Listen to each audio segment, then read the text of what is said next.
നമസ്കാരം. Media vision വാർത്തകളിലേക്ക് സ്വാഗതം. പേരാമ്പ്ര ട്രാഫിക് പോലീസ് സ്റ്റേഷന് സമീപത്ത് പഞ്ചായത്ത് കെട്ടിടം അപകടാവസ്ഥയിൽ. കോൺക്രീറ്റ് അടർന്നു വീണ് പലരും രക്ഷപ്പെടുന്നത് തലനാരിഴയ്ക്ക്. മഴയ്ക്ക് മുമ്പ് കെട്ടിടം പൊളിച്ചു നീക്കണമെന്ന ആവശ്യം ശക്തമാകുന്നു. കാലപ്പഴക്കം കൊണ്ട് ജീർണിച്ച് ഏതവസരത്തിലും വലിയൊരു അപകട ഭീഷണിയിലാണ് പേരാമ്പ്ര ട്രാഫിക് പോലീസ് സ്റ്റേഷന് സമീപത്തെ പഞ്ചായത്ത് കെട്ടിടം. മഴയൊന്നു ചാറിയാൽ മതി കോൺക്രീറ്റ് പാളികൾ അടർന്നു വീഴും. പലരുടെയും മുന്നിലാണ് വന്നു വീഴാറ്. പലരും ഭാഗ്യം കൊണ്ടാണ് രക്ഷപ്പെടാറ്. ഈ കെട്ടിടത്തിൽ 5ഓളം വ്യാപാര സ്ഥാപനങ്ങളിൽ കച്ചവടം നടത്തുന്നുണ്ട്. ഇനിയൊരു ദുരന്തം ആവർത്തിക്കുന്നതിനു മുൻപ് കെട്ടിടം പൊളിച്ചു മാറ്റണമെന്നാണ് നാട്ടുകാരുടെ ആവശ്യം. ട്രാഫിക് പോലീസിൻ്റെ അടുത്തുള്ള പഞ്ചായത്ത് ബിൽഡിംഗ് വർഷങ്ങളോളം പഴക്കമുള്ള ബിൽഡിങ്ങാണ്.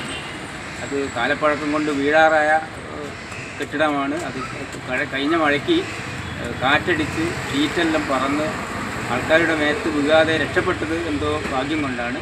അതെന്തായാലും അത് പൊളിച്ച് മാറ്റണം എന്ന് ശക്തമായി പറയുകയാണ്. കോൺക്രീറ്റുകൾ അടന്നു വീണ്, സൺഷെയ്ഡെല്ലാം അടന്നു വീണ് കോൺക്രീറ്റ് അടന്നു വീണ് ജനങ്ങളുടെ മുകളിൽ വീഴാതെ രക്ഷപ്പെട്ടത് ആരോ ഭാഗ്യം കൊണ്ടാണ്. അതെത്രയും പൊളിച്ചു മാറ്റണമെന്ന്. സിമന്റ് ഇളകി കമ്പികൾ പുറത്തായി കിടക്കുകയാണ്. കെട്ടിടത്തിന് ബലക്ഷയം വന്നു തുടങ്ങി. നിരവധി തവണ പൊളിച്ചു മാറ്റണമെന്ന് ആവശ്യപ്പെട്ടെങ്കിലും യാതൊരു നടപടികളും ഉണ്ടായിട്ടില്ല.